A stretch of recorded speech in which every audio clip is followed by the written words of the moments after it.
하나님께서 홀로 살고 있는 아담을 보시고 배필을 만들어 주셔야 되겠다 생각을 하셨습니다. 그리고 여자를 만들어 주시려고 아담의 갈리뼈를 취하려다가 갑자기 멈추셨습니다. 그리고 이렇게 말씀하셨습니다. 아담을 향하여 푹 자거라. 오늘 내가 푹 잘 수 있는 마지막 날이 될 것이란다. 결혼한 지 얼마 안 되는 남편이 집에 와서 혼자서 밥을 해 먹었습니다. 고기를 사다가 먹었는데 너무 맛있는 겁니다. 그래서 왜 이렇게 맛있지? 생각을 해보니까 아내가 친정을 간 것입니다. 무슨 말인지 얼른 이해가 안 되시는 분들도 계시겠지만 젊은 분들은 충분히 이해가 공감이 될 거라고 생각을 합니다. 부부 함께하는 배우자 때문에 편하고 또 어떤 때는 그냥 밥 먹는 것이 힘들 때도 있기도 합니다. 그런데 헤어지지 않습니다. 아니 왜 그러면서 살아?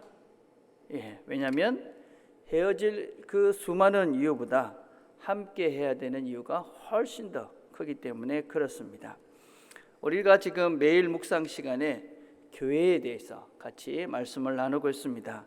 교회도 마찬가지입니다. 우리가 종종 믿지 않는 사람들에게 이런 말을 듣습니다. 아니 교인들을 보면 참 이상하다. 서로 상처 주고 서로 상처 받고 와서 왜 저 권사님은 저 집사님은 그래. 그러면서 왜 교회를 왜 가? 안 가면 되지. 왜 그렇습니까? 믿지 않는 사람들은 모르는 것이죠. 우리가 헤어져야 하는 서로 상처 주고 상처를 받지만 같이 해야 하는 그런 이유를 모르기 때문에 그렇습니다. 우리가 왜 이렇게 서로 상처를 주고 또 어떤 면에서는 서로 마음을 아프게 하지만 그럼에도 불구하고 우리가 함께 합니까? 그거는 예수님 때문에 그렇습니다. 예수님. 우리가 하나님과 내가 하나 되어졌음을 어떻게 확인할 수 있느냐? 교회 안에서 너와 내가 그렇게 다른데 너와 내가 같이 가는 그것 때문에. 다른 이유는 도대체 같이 할 이유가 없는데 하나님, 예수님 그분 때문에 너와 내가 함께 하는 것이지요. 우리가 그렇게 하나 되는 것이 이 땅에서 행복하게 또 복된 길을 사는 것임을 우리가 알기 때문에 우리는 예수님 때문에 하나가 돼서 한 공동체를 이루어 갑니다.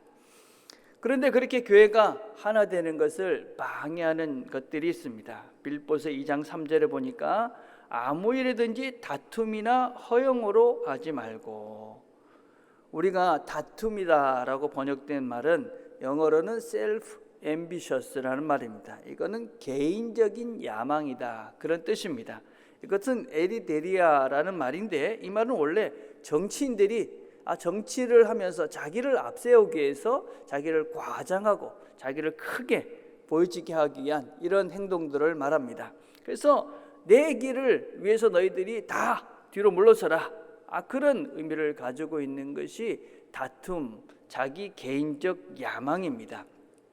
그래서 우리가 늘 조심해야 되는 것이죠. 내 뜻, 내 의도, 내 이익 이런 것들을 항상 맨 앞에 두면 공동체는 나눠질 수밖에 없다. 빌립보에는 두 지도자가 있었습니다. 빌립보 4장 2절에 보면 내가 유오디아를 권하고 순두계를 권하노니 주 안에서 같은 마음을 품으라. 이 두 지도자가 있었는데 두 지도자의 마음이 갈라진 것입니다. 그럼 빌립보 교회가 어떤 교회냐면 바울이 처음 유럽 지역에 와가지고 세운 교회입니다. 태역 장성들이 많이 있었기 때문에 황제 숭배가 아주 심하던 곳입니다. 근데 그때 첫 교인들이 누구냐면 유대인 여자들입니다. 또 귀신 들린 여종입니다. 간수입니다. 근데 그곳의 지도자는 여자입니다. 여자들입니다. 그들은 정말 수고를 많이 했습니다. 그런데 바울이 그들을 향해서 하나가 되라. 수고를 많이 하는데 그 속에 개인적인 야망이 숨겨져 있진 않나 돌아보라, 그렇게 말씀하시는 겁니다. 리더들이 늘 조심해야 되는 것이지요. 그래서 우리는 내 개인적인 그런 야망보다 이 예수님을 앞세우는 일을 늘 염두에 두며 살아가야 하는 것이지요. 그래야 공동체가 하나가 된다. 두 번째는 허영으로 하지 말라, 그렇게 말합니다. 허영이라는 말은 헛된 자부심을 이야기합니다. 헛된 자부심, 일종의 교만함이다라고 할 수 있습니다. 나를 과대히 여기기 때문에 다른 사람의 말을 듣지 않고 그냥 내 주장만 하는 것이지요. 나중에 주보를 읽어보시면 교만이 얼마나 무서운 것인지 C.S. 루이스의 글을 실어 놓았습니다. 거기에 이런 글이 있습니다. 다른 악들은 사단이 우리의 동물적 본능을 이용하기 때문에 생기는 것입니다. 그러나 교만은 동물적 본성에서 오는 것이 아닙니다. 그것은 지옥에서 곧장 나옵니다.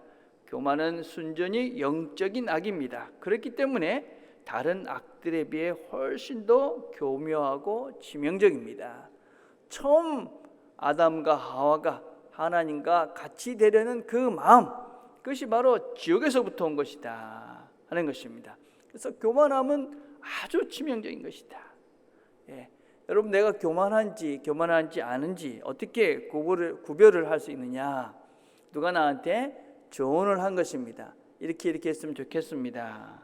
근데 그 조언을 어떻게 받아들이냐 하는 것을 보면 내가 어떤 존재인지 알 수가 있습니다. 아, 그렇습니까? 아주 겸손한 분이시고 교만하지 않은 것이죠. 근데 기분이 상하는 것입니다. 내가 왜? 그러면 내가 교만하든지 아니면 자존감이 많은 것이죠. 상처가 많은 것이지요. 여러분, 우리는 우리 자신들의 부족을 누군가가 이야기해 줄 때 그것을 받아들일 수 있는 인격까지 자라갈 수 있어야만 합니다. 교만은 공동체를 파괴합니다. 아무도 교만한 자를 좋아하지 않습니다. 왜냐하면 그건 지옥에서 나온 것이기 때문에 그렇습니다. 교만한 사람은 행복하지도 않습니다. 친구도 없습니다. 사랑도 받지 못합니다. 그래서 우리는 교만이 얼마나 무서운 것인지를 우리가 꼭 인지해야만 합니다. 이런 것들은 교회를 파괴하는 것이지요. 그럼 우리는 어떻게 교회가 하나가 될 수가 있습니까? 2장 2절에 보니까 마음을 같이하여 같은 사랑을 가지고 뜻을 합하며 한 마음을 품으라. 하나가 되라 하는 것입니다. 하나. 그것은 다른 무엇보다도 하나가 되는 일에 너희들이 집중해라, 그 말씀입니다. 지금 이 코로나 사태 때문에 이제 크게 두 부류의 교회로 나눠졌습니다. 예배를 포기할 수 없다. 그래서 예배를 계속 드리는 교회들이 있습니다. 또 지역과 또 사회적 책임이 중요하다. 그래서 영상으로 대체하는 교회들이 있습니다. 우리는 후자를 선택했습니다. 우리는 전자를 택한 분들에게 우리 전화했으면 좋겠다, 그런 마음을 가질 수는 있습니다. 그러나 그것 때문에 너와 나는 다르고 너는 틀렸어, 그래서 너는 교회가 아니야, 그렇게 해서는 안 된다. 서로가 서로의 선택을 달리한 것입니다. 그래서 그것들은 각자가 이유가 있을 것이고 그것에 대해서 그럴 수도 있다. 우리가 전화했으면 좋겠는데 그건 또 그들의 선택이니 우리는 또 그것을 받아들여야 하는 것이지요. 우리가 무엇보다 중요한 것은 무엇이냐면 세상은 하나님께서 우리에게 아름답게 갖고 가라고 주신 정원이다 하는 것입니다. 하나님은 우리를 세상의 청지기로 우리를 불러주셨습니다. 그래서 우리는 이 힘든 시간에 어떻게 하면 이 세상을 아름답게 섬겨갈 것인가, 그것에 마음을 둬야 하는 것이지 네가 옳고 내가 옳고 이러면서 마음을 나눌 필요는 없습니다. 하나님께서 우리들에게 원하시는 것은 어쩌든지 하나가 돼서 세상을 아름답게 섬겨가는 것을 원하십니다. 자, 두 번째, 우리가 하나가 되기 위해서 중요한 원리는 나보다 다른 사람들을 낮게 여기는 것입니다. 오늘 2장 3절을 다시 보면 아무에든지 다툼이나 허용으로 하지 말고 오직 겸손한 마음으로 각각 자기보다 남을 낮게 여겨라. 여러분, 우리는 다른 사람들을 낮게 여기는 겁니다. 그건 다른 표현으로 하면 다른 사람을 존중하는 것이지요. 우리는 그리스도인들은 사람을 존중합니다. 왜냐하면 그 사람들이 하나님의 존귀한 형상으로 만들어졌기 때문에 그렇습니다. 요새 조세핀 킴이라는 분이 여러 강의들을 아주 잘하고 있습니다. 이분은 하버드 대학 교육대학원의 교수입니다. 목사님 딸이기도 합니다. 근데 이분이 어떤 이야기를 요새 많이 하고 계시냐면, 행복한 아이들의 특징을 보면 자존감이 높은 아이들이다, 그렇게 이야기합니다. 자존감이 높은 아이들, 이런 아이들이 행복하다. 근데 그 자존감이 높은 아이들을 보면 부모가 자존감이 높은 것입니다. 부모가. 여러분, 내가 자존감이 높은지, 내 자존감의 상태 어떻게 알 수 있는가? 아주 쉬운 것입니다. 여러분, 한번 화면에 질문을 한번 보시면, 자, 누가 자존감이 가장 높을 것 같습니까? 문제를 푸는 상황에서 답을 찾지 못했습니다. 첫 번째는 자신의 정답을 알지 못하는 사실 때문에 실망하는 사람이 있습니다. 두 번째는 자신이 정답을 알지 못한다, 분명히 말하는 것입니다. 그리고 정확한 답을 주의 깊게 듣는 것입니다. 그리고 조금 더 모르는 것을 알려고 노력합니다. 세 번째는 허세를 부리면서 자신의 답이 정답이라고 우기는 겁니다. 어떤 사람이 가장 자존감이 높겠습니까? 당연히 2번이겠죠. 어떻습니까, 여러분들은? 여러분들은 몇 번이신 것 같습니까? 일상 속에서 내가 모르는 일이 나왔을 때 어떻습니까? 모르기 때문에 난 몰라, 이렇게 당당하게 말하고 답이 뭐야 물으시는지, 아니면 내가 대충 알고 있는, 아니면 그 모르는 것 때문에 실망하고 낭망하는지.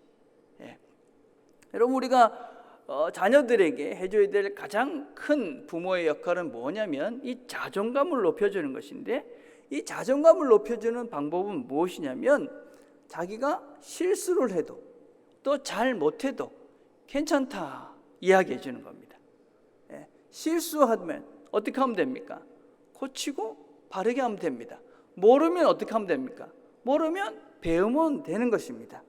그래서 자녀들에게 이런 실수를, 또 모르는 것을, 잘못한 것을 두려워하지 않는 그런 아이로 키워가는 것이 부모들이 자녀들의 자존감을 높여주는 방법이다 하는 것입니다. 여러분, 그러려면 먼저 우리 자신이 그래야 되는 것이죠. 내가 실수를 두려워하지 않는 것입니다. 내가 모르는 것을 여러분 부끄럽게 생각하지 않는 것입니다. 내가 잘못을 해도 그것 때문에 움츠러들지 않는 것입니다. 그래서 우리는 어떻게 하면 됩니까? 모르면 배우면 됩니다, 여러분. 그렇죠? 우리가 실수를 하면 고치면 됩니다. 잘못한 건 다시 반복하지 않으면 되는 것이지요. 그래서 우리가 실수할 수 있는 존재고, 모를 수밖에 없는 존재고, 잘못할 수 있는 존재라는 것을 우리 스스로가 인지하고, 그것에 대해서 솔직하게 그것을 드러내는 사람, 이런 사람들이 자존감이 높은 것이지. 그래서 내가 그런 것을 내가 인정하면 상대방이, 누군가가 그런 잘못을 하고 실수를 하고 부족해도, 그래, 나도 그러니까 내가 실수해서 고쳤어, 내가 모르는 거 배웠어, 내가 잘못한 거 그렇게 고쳐갔어, 이러면서 내 자신에 대해서 자존감을 높여가고, 나는 그런 실수나 잘못이나 또 부족 때문에 움츠러들 존재가 아니야, 그렇게 내 스스로의 자존감을 높여가는 사람이 상대방도, 다른 사람도 그렇게 귀하게 여기는 것이죠. 그래서 우리는 서로에 대해서 그런 실수나 잘못이나 모르는 것 때문에 지적하고 비판하고 그러면서 무시하는 것이 아니라, 당신은 배우면 돼, 고치면 돼, 다시 새롭게 시작하면 돼, 그러면서 격려하고 위로하고, 그래서 그 사람 자체를 또 소중히 여기는 그런 공동체, 그게 교회인 것이죠. 그래서 내가 그렇기 때문에 너도 괜찮다, 그렇게 서로를 존중해주는 공동체, 그게 교회인 것입니다. 그래서 우리는 그런 잘못이나 실수나 모르는 그런 문제들 때문에 무시받을 수 있는 존재가 아닌 것이지요. 우리는 하나님의 존귀한 귀한 존재로 만들어진 사람들입니다. 그렇기 때문에 그런 한두 번의 실수나 모르는 것 때문에 우리의 가치가 그렇게 떨어지는, 가치가 없어지는 존재들이 아니다. 그걸 나부터, 우리 자신부터 확실하게 할 때, 너도 그럴 수 있는 것이지요. 여러분, 우리가 한번 이렇게 해봤으면 좋겠어요. 여러분 이렇게 한번 하시면서 나는 하나님의 형상으로 만든 존귀한 사람이다. 자신들한테 한번 해보십시오. 나는 하나님의 형상으로 만든 존귀한 사람이다. 여러분들은 모른다고, 틀렸다고, 또 어떤 면에서 잘못됐다고, 실수했다고 무시당할 수 있는 존재들이 아닙니다, 여러분. 그보다도 훨씬 귀한 존재들이다. 그리고 옆에 있는 분들한테도 그렇게 얘기를 해주십시오. 당신은 하나님의 형상으로 만들어진 존귀한 자입니다. 여러분들이 옆에 있는 사람도 그렇게 존귀한 자다. 그렇게 우리가 서로를 존귀하게 여기고 귀하게 여기고 서로가 낮게 여기게 될 때, 그때 우리는 이 공동체가 하나가 되고 하나님 원하시는 아름다운 모습으로 성장해 가는 것이지요. 자, 그럼 우리는 구체적으로 어떻게 하나가 되는 행동들을 해갈 수 있을까요? 오늘 2장 1절에 보니까 그러므로 그리스도 안에 무슨 권면이나 사랑의 위로나 성령의 무슨 교제나 긍휼이거나 자비가 있거든, 그렇게 말합니다. 사랑의 위로를 해라, 그렇게 말씀합니다. 여러분, 사랑의 위로라는 말은 사실 앞에 있는 권면이라는 말하고 똑같은 말입니다. 동의어인데 권면은 권하는 것이죠, 그렇죠? 위로는 힘을 주라는 말입니다, 그렇죠? 그래서 우리 교회의 공동체는 어떤 공동체냐면 권하는 것입니다. 뭘 권하는 것이냐? 힘을 내라고 권하는 것입니다. 힘을 내라. 너는 잘하고 있다. 잘할 수 있다. 걱정하지 말고 새롭게 시작해라.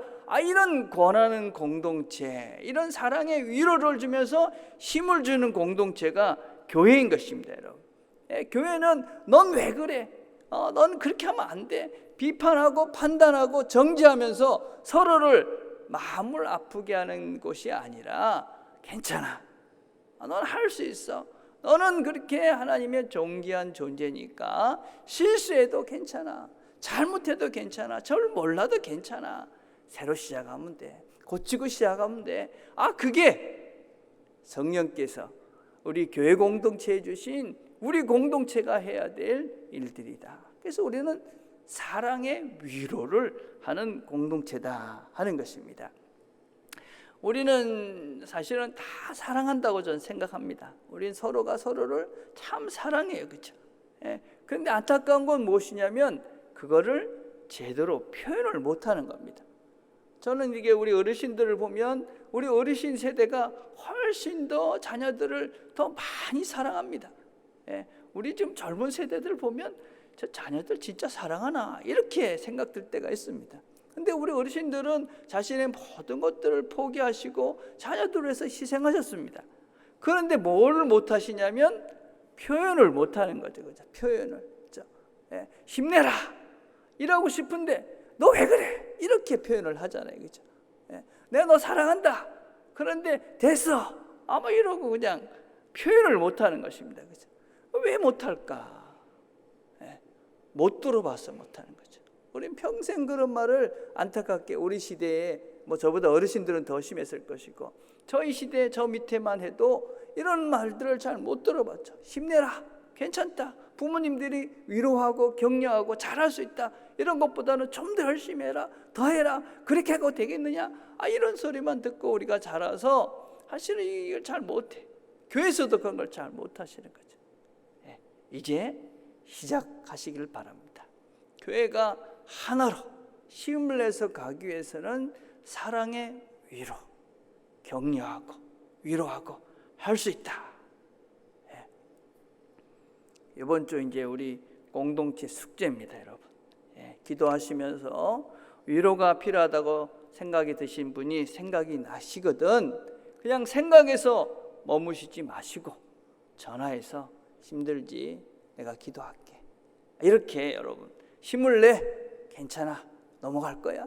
여러분 그렇게 꼭 위로하시고 힘을 내는 그런 말씀들을 같이 꼭 나누셨으면 좋겠습니다. 여러분 전해가지고 힘들지 그러십시오. 그냥 뭐 힘들어? 빨리 말해. 그러진 마시고 여러분 그냥 힘들지? 내가 그냥 기도할게. 걱정하지 마. 그래서 여러분 우리가 안 해봤기 때문에 힘들지만 이번 주는 우리가 한번 용기를 내서 그동안 여러분들 마음속에 누가 힘들 것 같다, 그렇게 기도하신 분들이 계시면 기도만 하지 마시고 생각만 하지 마시고 전화하셔서 힘내라, 내가 기도하고 있으니까 괜찮다. 혹시 형편이 되시면 같이 만나서 차라도 마시면서 그분이 하신 얘기를 여러분들이 들어주시고, 그렇게 해서 정말 사랑의 위로를 하는 그런 시간들을 꼭 갖게 되길 바랍니다. 여러분, 두 번째, 우리가 이렇게 하나가 되기 위해서는 성령의 교제가 필요합니다. 에베소 4장 3절에 이렇게 말합니다. 평안에 매는 줄로 성령이 하나 되게 하신 것을 힘써 지켜라. 성령의 교제, 성령이 우리를 하나 되게 해주셨습니다. 우리는 그것을 힘써 지켜가야만 합니다. 성령의 교제, 그러니까 무슨 기도하는데 뭔가 그냥 이상한 것들이 왔다 갔다 하고, 여러분 그런 것이 아닙니다. 성령의 교제는 우리가 우리의 마음이 열려지고 누구에 더 깊은 관심이 가고 누구를 더 위해서 기도해 주고 싶고, 이래서 우리의 마음들이 성령 안에서 이렇게 하나로 엮여져 가는 것을 성령의 교제다, 그렇게 말할 수 있습니다. 이 교제의 특징은 어떻느냐? 갈라디아서 6장 1절과 2절을 보면, 형제들아, 사람이 만일 무슨 범죄한 일이 드러나거든 신령한 너희는 온유한 심령으로 그러한 자를 바로잡고 너 자신을 살펴보아 너도 시험을 받을까 두려워하라. 너희가 짐을 서로 지라. 그리하여 그리스도의 법을 성취하라. 성령으로 교제한다는 것은 서로의 연약함을 서로 인정하고 그 사람을 온유하게 되면서 그 사람의 짐을 우리가 같이 져주는 것입니다. 여러분, 우리는 먼저 각자가 자기 짐을 지는 것부터 시작해야 됩니다. 우리의 짐을 우리가 진다. 여러분, 그것부터 하셔야 됩니다. 무조건 난 힘드니까 너한테 진다, 그건 올바른 태도는 아니지요. 근데 나는 내 짐을 진다. 근데 나는 또 너의 짐도 져주겠다. 그것입니다. 너의 부족, 너의 잘못, 너의 실수, 그것을 내가 지고 가겠다. 이게 성령의 교제인 것이죠. 그렇죠? 이렇게 우리가 서로에게 부족한 것들, 또 어떤 면에서 연약한 면들을 지고 갈 때, 그때 성령 안에서 교제가 일어나고 우리가 하나로 계속 그것이 유지되어져 가는 것이죠. 여러분, 우리가 성령 안에서 이런 교회 공동체가 하나가 유지되고 있다 하는 것은 누군가가 나의 부족을, 나의 연약을, 나의 실수를 대신 지고 가는 누군가가 있다 하는 것입니다. 그래서 우리는 성령의 교제, 우리가 하나의 공동체를 이루어가기 위해서는 부족한 그것을 내가 기꺼이 지고 가겠다. 그럴 때 우리가 하나의 공동체로, 하나님 원하시는 아름다운 공동체가 되는 것이지요. 자, 마지막으로는 무엇을 해야 되느냐? 그러므로 그리스도 안에 무슨 권면이나 사랑의 위로나 성령의 무슨 교제나 긍휼이나 자비가 있거든, 이렇게 말씀합니다. 긍휼, 자비. 이 긍휼이라는 것은 위장, 이런 걸 얘기합니다. 자비는 내장, 이런 걸 말합니다. 그러니까는 어떤 상대방의 그런 마음들이 내 내장, 위장까지 그냥 쭉 다가오는 겁니다. 다른 사람들의 아픔, 힘듦, 이런 것들이 내 마음속에 그냥 그대로 전달돼서 그 아픔, 위장의 아픔, 내장의 아픔이 내 아픔이 되는 것을 말하는 것이죠. 이걸 우리는 공감이라고 그러죠. 공감. 너의 마음과 내 마음, 네 아픔이 내 아픔이 되는 이런 것들을 말하는 것입니다. 여러분, 공감은 정말 중요한 것입니다. 공감. 여러분, 우리가 서로가 저 사람이 내 마음을 알아. 그 얼마나 큰 힘이 됩니까? 여러분, 근데 그것을 우리가 왜 중요하냐? 내가 하나님이 내 마음을 아신다. 우리가 어떻게 그것들을 깨달아갈 수 있느냐? 성도의 교제 안에서, 그리스도의 성도의 교제 안에서, 저 사람과 내 마음이, 저 사람이 내 마음을 알아. 하나님도 아시는구나.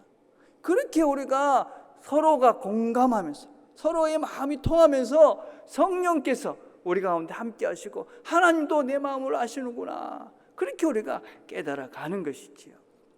여러분, 그래서 우리가 어떻게 공감할 수 있습니까? 무엇보다도 상대방의 말을 잘 듣는 것입니다. 상대방의 말을 잘 듣는 것. 행복한 자녀들의 특징이 있습니다. 그건 무엇이냐면 부모의 이야기, 부모들이 그 자녀들이 이야기를 할 때 그 자녀들의 눈을 보면서, 얼굴을 보면서 이야기를 듣는다는 것입니다. 그 자녀 이야기에 집중하는 것이죠. 예. 여러분, 행복한 부부도 마찬가지입니다. 부부간에 서로 이야기를 할 때 얼굴을 보면서 이야기하는 부부, 그 부부는 행복하다고 합니다. 예. 잘 듣는 것이죠. 그게 바로 상대방 이야기할 때 잘 듣는 거죠. 예. 그 사람이 내 마음을 집중하고 있고 내 마음을 알아주고 있구나, 잘 듣는 것입니다.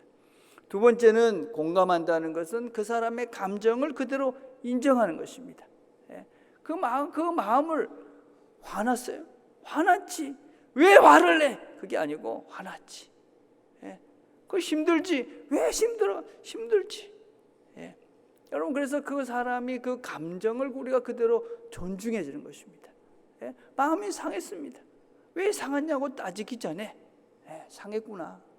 이래서 힘들었구나. 그 감정을 그대로 받아주는 것이 공감하는 것입니다, 여러분. 그리고 그 마음이 조금 누그러지면 보는 것이죠. 왜 그렇게 화가 나는지, 왜 그렇게 힘든지. 그래서 여러분, 그 마음을 보고 서로를 보게 하는 시간을 갖는 것입니다. 그리고 같이 있어주는 것입니다. 그 이야기를 들으면서 그 사람이 그 마음을, 그 감정을 같이 동의해 주면서, 그러면서 그 사람과 함께 있어주는 것, 이것이 공감입니다. 여러분, 우리가 답을 주려 하지 마시길 바래요. 그렇죠? 우리가 무슨 좋은 충고할 필요가 없습니다, 여러분. 그냥 같이 있어주는, 그렇지, 그래, 힘들었구나, 어렵겠구나, 그래, 할 수 있을 거야. 그렇게 그 사람과 그 마음을 받아주면서 함께 하는 것, 그렇게 우리가 공감을 하게 될 때 우리가 하나가 되는 것이죠. 나를 아는구나. 예. 여러분, 사람들은 자신의 말을 많이 들어주는 그 사람을 나와 같은 마음이구나, 그렇게 생각한다 합니다. 예. 내 말을 많이 들어주는 사람, 이 사람은 내 마음을 아는구나. 예. 실험을 했는데 두 사람이 있었어요. 두 사람이 서로 한참 얘기를 했어요. 그리고 두 사람한테 물어봤어요. 한 사람은 말을 많이 하고 한 사람은 말을 적게 했어요. 말을 많이 한 사람은 저 사람은 내 마음을 이해하는 것 같아, 이렇게 이해를 했고, 말을 조금 한 사람은 저 사람은 나의 마음을 잘 모르는 것 같아, 이렇게 판단을 했다는 거예요. 그래서 우리는 어떻게 하면 됩니까? 이야기할 때 많이 들어주시는 거죠. 그렇죠? 우리가 그렇게 저 사람과 내가 한 마음이 되어져서, 그렇죠? 내 마음을 아는구나. 어떻게 알게 됐을까요? 그 안에 우리가 성령께서 역사하셔서 내 마음을 알게 됐구나. 그래서 우리가 내가 하나님과 함께하고 있구나 하는 것도 우리가 우리 서로의 관계들 속에서 확인을 해가시는 것이지요. 하나님께서 우리를 하나 되게 하셔서 우리가 한 공동체로, 한 몸으로 살아가고 있습니다. 위로하고 교제하고 그렇게 서로 공감하면서 이 길을 가라고 우리가 하나의 교회로 이렇게 불러주셨습니다. 우리가 서로 위로하고 격려하면서 힘을 내라고, 함께 힘을 내라고 위로하시면서 우리가 이 길을 갔으면 좋겠습니다. 이 한 주도 우리가 서로 위로하고 격려하고 힘을 내서 함께 이 길을 걸어가며 우리가 주님 안에서 하나 된 것들이 확인되어지고, 그래서 내가 하나님과 하나 됐구나 하는 것도 확인해가는 이 한 주가 되기를 간절히 바라겠습니다. 기도하겠습니다. 하나님 아버지,